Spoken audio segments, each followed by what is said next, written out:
मित्रांनो आम्ही इथं मंदिरात बसलो आहे. हा पण आहे, हा पण आहे, तुझ्या आहे. तर आरती चालू आहे आता. इथं नाचायची भाई पूर्ण तयारी झालेली आहे. 9 वाजता सुरू करतील वाजवायला. पूर्ण भरल नाचा गेलाय. पूर्ण भरल पूर्ण. नाचा पण जागा पण आता नाचत आहेत लोक. मी फुग्या नाचा सुरुवात करू.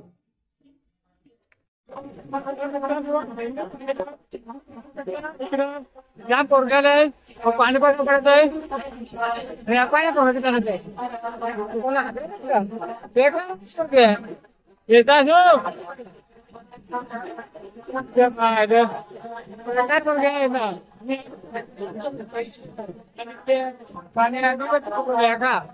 पोरग्या पाय कसे बेकार हादरवते त्याने हादरवून टाकलाय.